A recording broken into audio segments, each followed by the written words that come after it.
할렐루야. 앞서는 이 사람 인사하겠습니다. 예수님 부활하셨습니다. 인사하겠습니다. 예수님 부활하셨습니다. 부활하셨습니다. 부활하셨습니다. 부활은 죽음이 사라지고 영원한 삶이 열린 것이다 라는 제목으로 하나님 말씀 전하겠습니다. 옆에서 그랬죠. 예수님 부활했습니다. 예수님 부활했지요. 그럼 나도 부활해야 되지요. 그러니까 요 예수님의 부활이 나에게 어떻게 느껴지고 어떻게 경험되어지고 어떤 은혜가 있는가 아는 게 중요한 거죠. 그래서 오늘 세 가지를 살펴보겠습니다. 첫 번째 메시지 가지겠습니다. 시작. 나의 모든 죄를 대속하시고 의롭게 하셨다. 이번 주 하가단 말씀 고린도 후서 5장 21절 고린도 후서 5장 21절 시작. 하나님이 죄를 알지도 못하신 이를 우리를 대신하여 죄로 삼으신 것은 우리로 하여금 그 안에서 하나님의 의가 되게 하려 하십니다. 그러니까 하나님이 죄를 전혀 알지 못하는 예수님에게 내 죄를 대신해서 죄를 짊어지게 하셨다는 거예요. 그럼 이게 어떤 거냐면 나는 내가 예수님이라고 하면 제가 죄를 한 번도 겪어본 적이 없어요. 욕을 한 번도 해본 적이 없는 거예요. 근데 갑자기 욕이 이렇게 내 입에서 나왔을 때 당황하죠. 근데 이것보다 훨씬 당황하게 죄를 한 번도 져보지 않으신 분이 죄를 지으면 죄의 느낌이 있지요? 안 져보셨어요, 이쪽에. 죄의 느낌이 있어요. 그게 두렵고 때로는 불안하고 그리고 설명하기 어렵지만은 내 삶이 쪼그러드는 것 같고 설명하기 쉽지 않지만은 때로는 이상한 감정이 들어오고 그리고 나로 하여금 전체적으로는 기분 나쁘게 만들고 전체적으로는 모든 게 다 낙심되게 만들어요. 이 죄지요.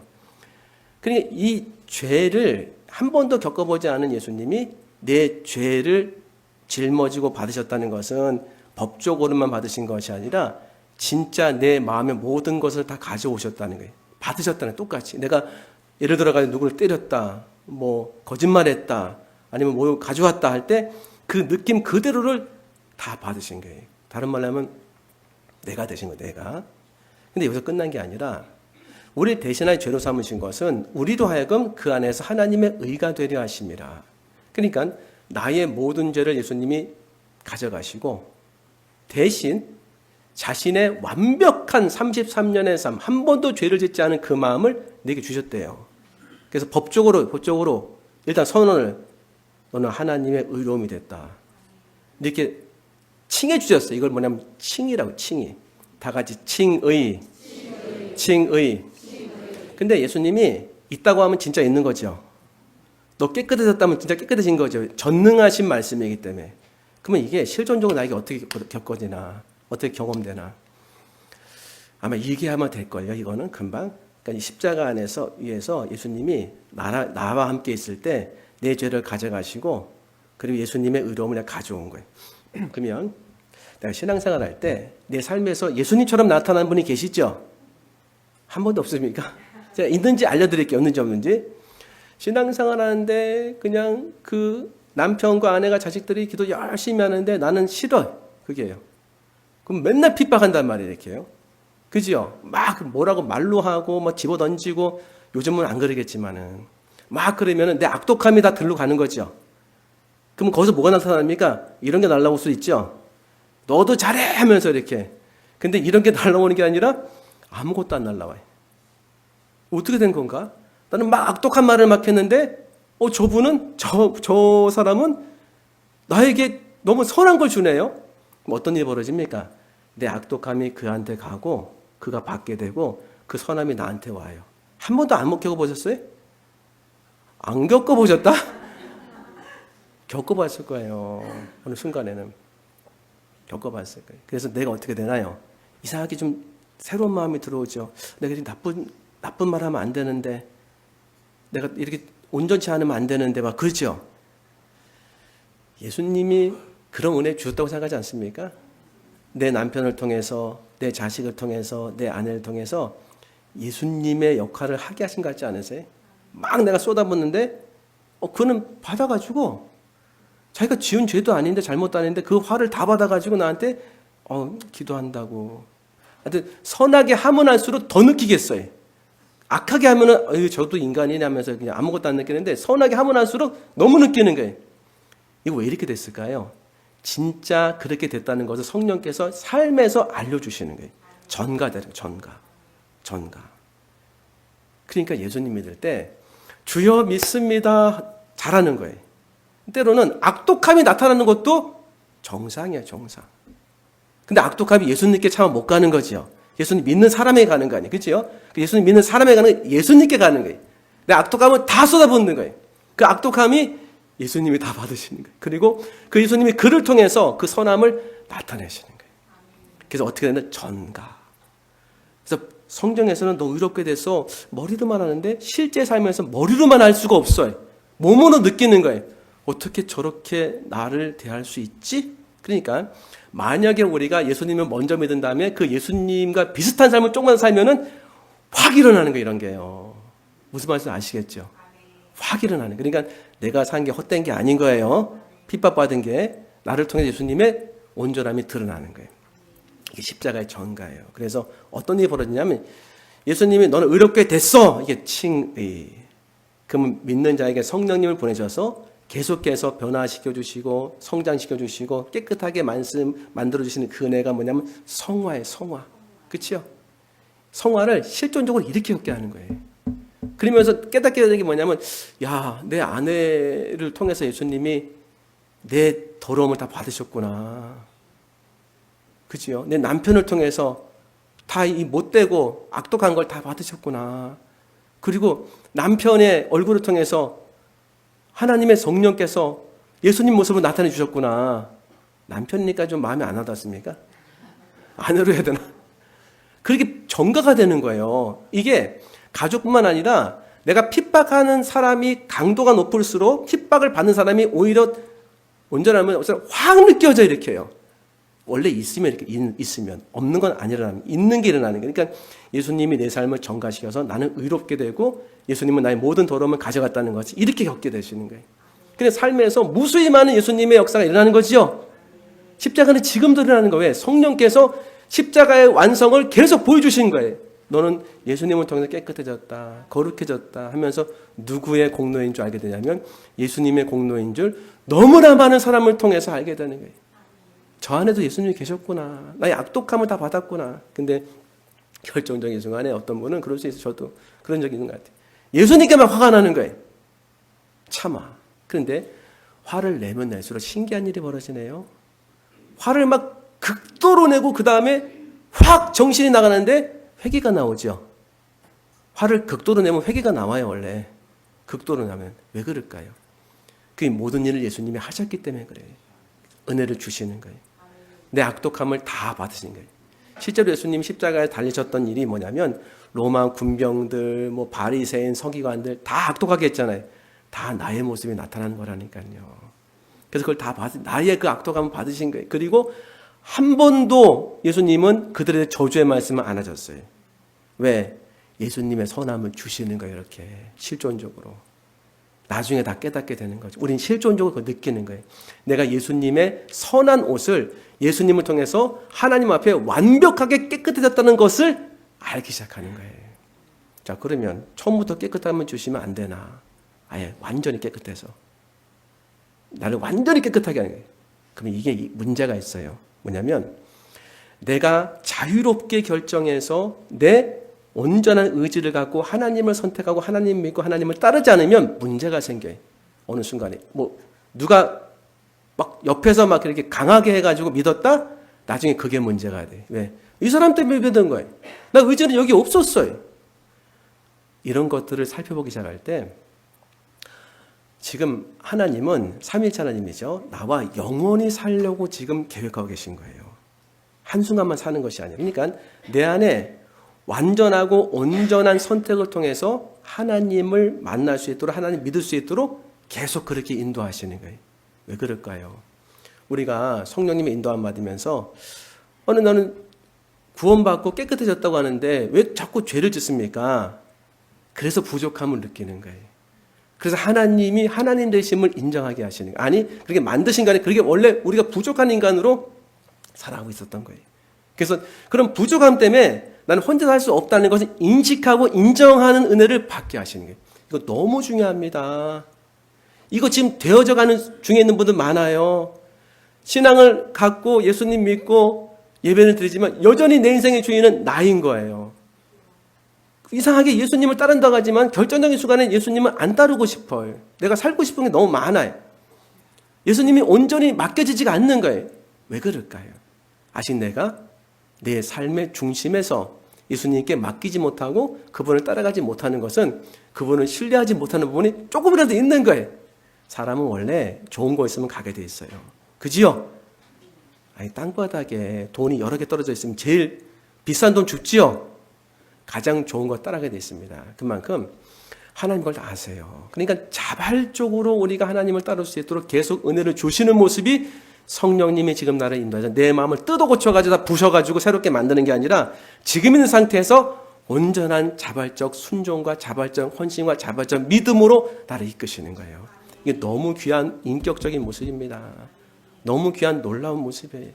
한 번의 강압도 없었어요. 하지만 최선을 다해서 지금도 인도하시는 거예요. 그래서 예수님을 통해서 죄사함 받은 저와 여러분은 어느 정도 깨끗하게 되냐면 에베소서 1장 7절 시작. 우리는 그리스도 안에서 그의 은혜 풍성함을 따라 그의 피로 말미암아 속량 곧 죄사함을 받았느니라. 이 죄사함이 여러분의 과거, 여러분의 현재, 여러분의 미래 모든 죄의 속량이에요. 진짜입니다. 그럼 난 죄 져도 되겠네요? 안 된다고 해서. 그렇게 안 된다고. 그러니까 그게 안 된다는 게 뭐냐면 가능성은 있을 수 있어요. 그냥 보면. 일자 무식처럼 사람의 생각으로 가능성이 있지만 그렇게 안 되는. 왜? 새로운 피조물이 됐기 때문에 점점 거북스러워지는 거예요. 이럴 수는 있어요. 계속 반복해서 죄를 져서 죄의 사슬에 묶여가지고 너무 눌려 있어가지고 나는 이제 죄인인가 보다 할지라도 그 심령도 어느 순간에 번쩍 하면서 예수님의 사랑이 느껴져서 나도 구원받을 수 있나 다시 해보고. 이건 누가 주시는 거냐면 성령님이 다시 주시는 거예요. 너는 깨끗한 존재가 됐다. 일어서거라. 계속 은혜 주시는 거예요. 포기하지 않으시고. 그래서 뭐가 필요하냐면 구원받은 저와 여러분은 정말 격려해 주셔야 돼요. 그가 일으킴을 받을 수 있도록 자발적으로 일으켜질 수 있도록 자꾸 도와주셔야 돼요. 정죄하시면 안 됩니다. 자꾸 이렇게 세워주셔야 돼요. 왜? 이미 깨끗함을 받은 사람이에요. 그럼 이미 깨끗함 받은 저와 여러분은 죄를 지면 어떻게 됩니까? 다시 더러워져서 씻는 게 아니라 완벽하게 깨끗해진 사람이 먼저와 같이 죄를 지면 거기에 이렇게 더러움이 있는 거예요. 그럼 어떻게 된다? 이거 씻기만 하면 돼. 이거 뭐라고 하면 회개라고 하는 거예요. 자백하고 고백하면 그런 미쁘시고 의로우사 우리 죄를 사하시며 우리를 모든 불의에서 깨끗하게 하신다는 것은 더러워진 것을 깨끗하게 하는 것이 아니라 원래 깨끗한 것을 깨끗하게 하시는 거예요. 이 믿음을 성령님께서 아니 삼위일체 하나님께서 지금 여러분이 갖기를 원하십니다. 그래서 우리는 절망 가운데 살아가는 것이 아니라 원래 희망적인 존재였는데 잠깐 넘어진 거예요. 잠깐 쓰러진 겁니다. 삶이 힘들고 어려워서 내가 정말 알지 못하는 그런 어려움이 있는 가운데서 넘어지고 쓰러진 것뿐인 거예요. 다시 일으켜 세워주시는 하나님의 은혜가 분명히 있습니다.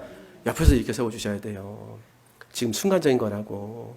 아무리 죄의 사슬에 묶여도 중독돼도 그 하나님이 일으켜 세우신다고.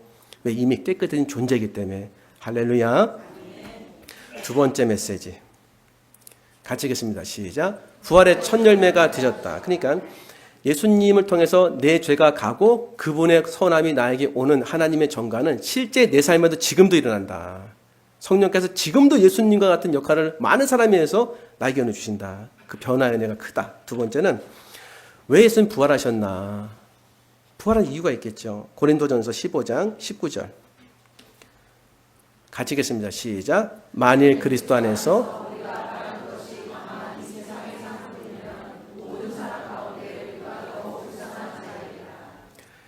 20절 시작. 그러나 이제 그리스도께서 죽은 자 가운데서 다시 살아나사 잠자는 자들의 첫 열매가 되셨다다. 그러니까 첫 열매는 첫사람이 됐다는 첫사람. 부활의 첫사람이 됐다는 거예요. 21절 시작. 사망이 한 사람으로 말미암았으니 죽은 자의 부활도 한 사람으로 말미암는도다. 그러니까 사망이 첫사람 아담을 통해서 그가 하나님 앞에 말씀을 불순종해서 죄가 들어와서 죄의 결과가 죽음이 온 거예요. 그래서 이 죽음을 마귀가 붙잡고 사람을 계속 이 죽음을 무기 삼아가지고 두렵게 만들고 그의 수하에 들어가게 만드는 겁니다. 그런데 마지막 사람인 아담인 예수님께서 모든 사람에게 생명의 문을 다 열어주셨어요. 믿는 자는 살 길을 열어주시고 영원히 살 수 있는 은혜를 주신 거예요. 22절 시작.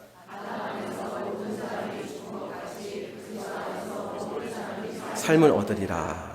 자, 그러면 사람이 어떻게 되나? 그러니까 우리가 처음은 알잖아요.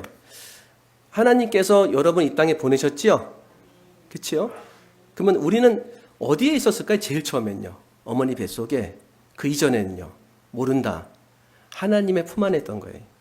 하나님의 품 안에 있다가 하나님의 계획과 예정을 따라서 2025년도, 1950년도 이 땅에 태어나신 거죠? 그럼 태어나다가 하나님의 예정 가운데서 예수 그리스도를 만나게 되겠죠?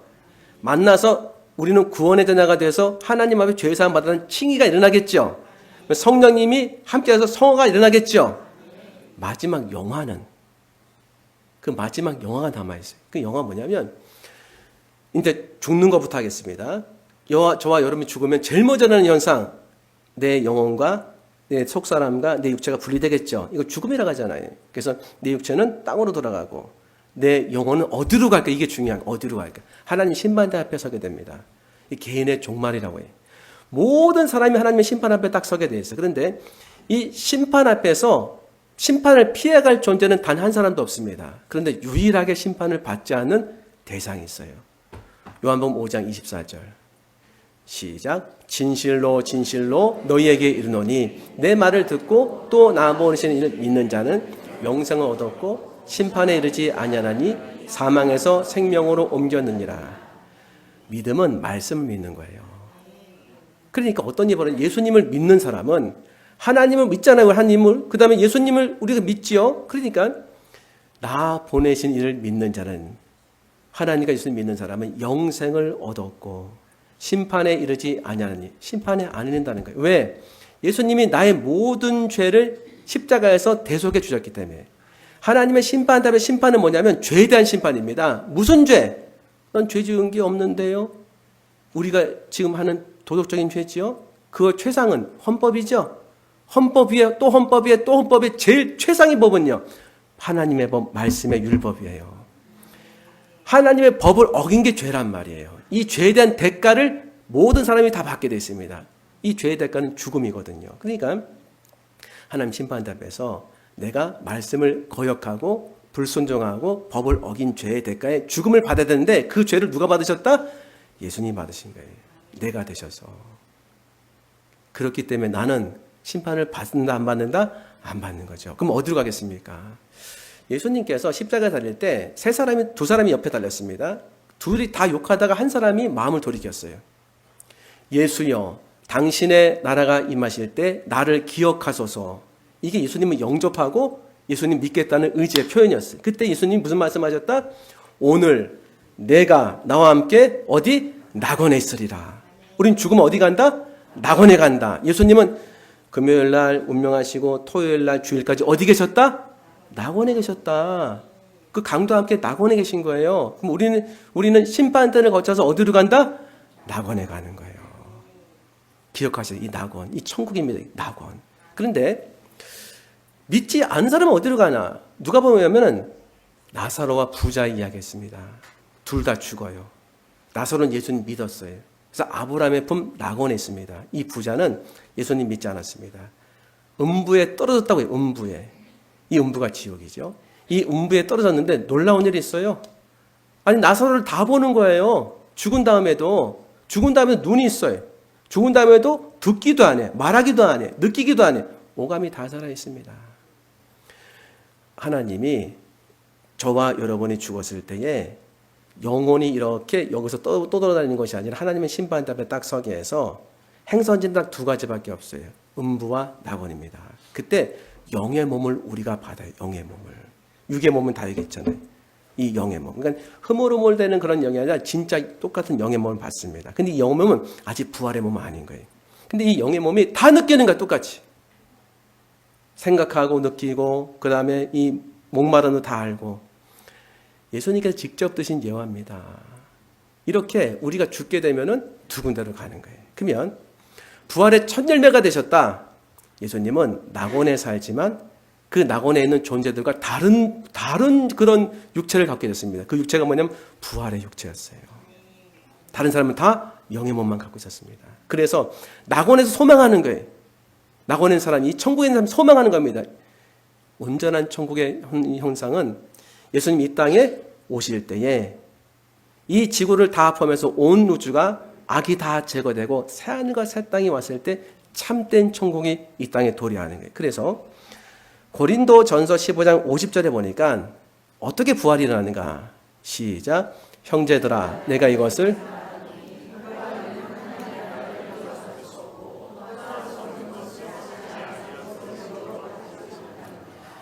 자, 여기 보면은 형제들아, 내가 이것을 말하노니 혈과 육은 하나님 나라를 이어받을 수 없고, 그러니까 이 몸은 하나님 나라를 이어받을 수 없대요. 하나님 나라는 지구에만 한정된 게 아니라 전우주 아닙니까? 그 얘기 뭐냐면 내 몸을 갖고는 1km 위에만 올라가도 이 몸은 버틸 수가 없어요. 또한 썩는 것은 썩지 아니하는 것을 유업으로 받지 못합니다. 하나님 만든 자연 세계는 영원성이 있습니다. 그런데 영원하지 않은 우리 인간의 몸을 갖고서는 그것과 함께 영원히 살 수 없는 거죠. 그래서 51절 시작. 보라, 내가 너에게 비밀을 말하노니 우리가 다 잠잘 것이 아니요 마지막 나팔의 순식간에 호련히 다 변화되리니. 그러니까 예수님이 낙원에 계시다가 첫 열매가 예수님 부활의 몸이죠. 예수님이 이 땅에 오실 때 두 번째가 그 낙원에는 모든 사람이 부활의 몸으로 바뀝니다. 그리고 세 번째, 예수님 이 땅에 오실 때 만약에 우리가 살아있는데 주님이 오시면 우리가 호련히 부활의 몸으로 바뀌는 거예요. 호련히 부활의, 이 부활의 몸은 지금은 흙의 몸이기 때문에 땅에 돌아가면 다 썩어 없어집니다. 근데 부활의 몸은 썩지 않는 거예요. 썩지 않는 건 영원성을 띠는 겁니다. 52절 시작. 나팔 소리가 나매 죽은 자들이 썩지 아니할 것으로 다시 살아나고 우리도 변화되리라. 53절 시작. 이 썩을 것이 반드시 썩지 아니할 것을 입겠고 이 죽을 것이 죽지 아니함을 입으려다. 입는다고 표현한 것은 그대로 위에 덧입혀진다는 거예요. 그대로 내용이 바뀌는 거예요. 이런 능력이 하나님께 있다 없다? 있습니다. 이것을 소망하라는 거죠. 54절 요한복음 20장 19절 시작. 이날 곧 안식 후 첫날 문들이 닫혔더니 예수께서 오사 가운데 서서 이르시되 너에게 평강이 있을지어다. 자, 그러면 부활의 몸을 하신 예수님은요 공간의 제약을 받지 않으세요. 이날 곧 안식 후 첫날 저녁 때 제자들이 유대인을 두려워하여 모인 곳에 문들을 닫았는데 예수께서 오셔가지고 가운데 서서 너에게 평강이 있느냐. 이거는 장벽의 제약을 넘어서신 거예요. 부활의 몸은 이 장소와 공간의 제약을 받지 않는 거예요. 그 다음 누가복음 24장 30절부터 31절 시작. 그들과 함께 음식 잡수실 때에 떡을 가지사 축사하시고 떼어 그들에게 주시니. 31절 시작. 그들의 눈이 밝아져 예수는 그들에게 보이지 아니하신지라. 나타나셨다가 순식간에 나타나 보이지 않으셨습니다. 시간과 공간의 제약을 받지 않는 그런 몸을 보여주셨어요. 왜? 그래야 온 우주에 있는 하나님의 유업을 받을 수 있는 존재가 되기 때문에 3차원에서 시간만 더하면 4차원, 5차원, 6차원, 7차원, 8차원 모든 차원을 지배하는 하나님의 능력이 부활의 주님의 몸에 다 나타납니다. 이 몸을 받는다는 거예요. 소망이 안 되십니까? 안 되시는 거죠. 그러니까 십자가의 정가는 주변에 믿는 사람을 통해서 나타나요. 내가 막 악을 쏟아붓는데 선한 게 올라와서 다 바뀌기 시작해요. 그러면 낙원의 은혜는 어떻게 알 수 있어요? 낙원의 은혜. 낙원은 죽어서 가는 거 아닙니까? 음부의 고통은 어떻게 알죠? 죽어서 가는 거 아니에요. 근데 살아있을 때 엮을 수 있어요. 목사님 그건 금방 알겠어요. 우리 집이 지옥이에요. 할 수 있지요? 우리 교회는 천국이에요. 할 수 있지요? 교회가 천국의 모델 아닙니까? 그러니까 교회가 잘해야 돼요. 그럼 교회 오면 새로운 마음 들지요? 그래가지고 좀 이렇게 기분이 나빠도 스마일 하지요? 그리고 언짢아도 인상 안 쓰시죠? 잘하는 거예요. 교회의 원형이 하나님 나라 천국에 있어요. 낙원에. 그러니까 이 땅에서 교회가 잘해야 돼요. 왜? 눈에 보이지 않는 낙원 천국을 교회를 통해서 알게 하시고 소망하게 하시는 거예요. 저는 지금 기억납니다. 제 어릴 때 모교가 있었어요. 중학교 1학년, 2학년, 3학년, 그다음 고등학교 1학년, 3학년 진짜 교회 열심히 다니고 학생 시절인데 그땐 눈만 떴으면 교회 가고 싶어요. 교회 형들이 있고 동생들이 있고 친구들이 있고 가면은 또 먹을 것도 있고 공간 놀이공간도 있고 너무 재밌었어요. 그러니까 교회 땅 생각하면 정말 교회에서 살고 싶다. 그치요? 여러분 어떠십니까? 교회만 생각하면 머리가 막 아프고 주여 기도가 나옵니다. 교회가 잘해야 돼요. 그래서 교회가 정말 하나님의 성령이 역사하는 서로 순종하기 시작하면은 너무 아름다운 공동체가 될 수밖에 없어요. 그래서 마음이 이렇게 힘들 때 교회 생각나고 교회 성도 생각나고 교제 생각나고 가서 이렇게 은혜 나누고 싶고 이게 정상인 거예요. 정상. 그러니까 교회가 하나님 말씀 앞에 바로 서면 됩니다. 성령 앞에 바로 서면 되는 거예요. 그러면 세상에 여러 가지 그런 온전치 못하고 다 끌어내면은 진짜 거룩한 공동체 가지고 천국 소망하게 돼 있어요. 정말입니다. 왜 눈에 보이지 않는 거 눈에 보이도록 은혜 주신다니까요. 이 은혜가 교회에 있는 것입니다. 우리 교회가 그런 교회가 됐으면 좋겠어요. 서로 용서하고 서로 사랑하고 서로 위로하고 격려하고 천국의 모델로 사는 거예요. 그래야 그렇게 인도하신다니까요. 그래서 가보지 않은 천국을 교회를 통해서 알게 하시는 거예요. 디자인 교회가 천국 되길 소망합니다. 마지막 세 번째 메시지 같이 읽겠습니다. 세 번째 메시지. 세 번째 메시지는 새 하늘과 새 땅에서 영원한 몸을 입게 된다. 시작. 새 하늘과 새 땅에서 영원한 몸을 입게 된다. 요한계시록 21장 1절에 새 하늘과 새 땅이라는 단어가 명확하게 나왔어요. 요한계시록 21장 1절. 시작. 내가 새 하늘과 새 땅을 보니 처음 하늘과 처음 땅이 없어졌고 바다도 다시 있지 않더라. 자, 그럼 잘 보세요, 이 말씀. 내가 새 하늘과 새 땅을 봤어요. 보게 된다는 거죠. 보게 된다는 건데 새 하늘과 새 땅의 새는요. 질적으로 다른 하늘과 질적으로 다른 땅이에요. 자, 이게 설명이 될지 모르겠습니다. 그 순교 기념관을 한번 갔었는데 천안인가 어디 어떤 지방에 있었어요. 커다란 그림을 그리셨어요, 누가. 근데 밑에 성도들이 쫙 있고 하늘이 있는데 하늘이 이렇게 있는데 하늘이 열렸어요. 이렇게요. 하늘에 또 하늘을 그렸어요. 이렇게. 하나님 보좌를 이렇게. 보좌를. 이거 그냥 누가 이미지가 생각나서 그린 거 아니라고 생각합니다. 스데반이 죽을 때 하늘 위에 하늘이 열려서 하나님과 예수님이 그 우편에 서신 것을 스데반이 봤다고 했죠. 그러면 하나님이 은혜 주시면 하늘 위에 하늘이 열리는 것을 볼 수 있을까요? 저는 있다고 생각합니다. 저는 실제로 학창시절에 눈을 감고 기도하니까 눈이 어둡잖아요. 그죠? 눈을 감고 막 기도하는데 어두운데 더 어두워지는 것 같아. 뭔가 커튼이 열려가지고 더 어두움이 확 밀려오는 것 같아. 이런 경험은 안 좋은 거예요. 그래서 악한 것들이 경험될 때는 이렇게 어둠이 열려요. 이렇게. 근데 반대로 눈을 감고 막 기도하는데 눈이 밝아지는 거예요. 밝은 빛이 열리는 거지요. 사도 바울이 12시 정오에 길을 가다가 해보다 더 밝은 빛을 만났어요. 해보다 덜 밝은 빛이 어디 있습니까? 뭐 서치라도 쫙 비추는 건가요? 아니에요. 하늘이 열린 거예요. 하늘이. 그러니까 예수님이 십자가에서 나를 위해서 내 죄를 대신 가져가시고 나에게 의로움의 옷을 덧입혀 주신 것은 실제 내가 신앙생활을 통해서 가정이나 가까운 사람 통해서 경험하는 거예요. 내 악독함을 쏟아볼 때 선함이 올 때에. 두 번째, 내가 낙원에 간다고 심판을 면하고 낙원에서 살게 된다는 것은 교회를 통해서 알게 됐어요. 세 번째, 새하늘과 새 땅. 하나님이 환상과 은혜를 통해서 보이게 하시는 거예요. 알게 하시고 만나게 하시는 겁니다. 그렇죠? 그러면 아까 말씀드린 대로 예수님께서 이 땅에 사시다가 하늘로 승천하셨죠. 그래서 승천하신 다음에 하나님 우편에서 뭐 하십니까 지금? 기도하고 계시죠? 기도하고 계십니다. 누굴 위해서? 저 여러분을 위해서. 그분이 다시 오실 때에 부활의 몸을 이미 가졌기 때문에 우리를 전부 다 부활로 만드실 거지요. 자, 그러면 새하늘과 새 땅에서 주님과 동행하고 주님과 영원토록 살 것인데 그 주님이 어떤 주님인가 한번 살펴보면은 저는 이게 좀 궁금하더라고요. 만약에 제가 부활의 몸을 했다고 한다면은 여러분이 예를 들어가지고 부활의 몸이 되는 거예요. 그러면 내가 이렇게 죄송합니다. 머리가 이렇게 하나도 없어요. 시원한 분이야 이렇게. 그러면 시원하게 다시 부활하면 좋겠죠. 머리가 하나도 없어요 이렇게. 뭔 얘기인지 모르십니까? 모르시는구나. 머리가 많아지셔가지고. 내가 다리가 불편해. 그래서 부활할 때 다리가 불편하게 부활하고 싶으세요? 얼굴이 굉장히 조금 어렵게 생기셨어요. 그렇게 부활하기 원하십니까?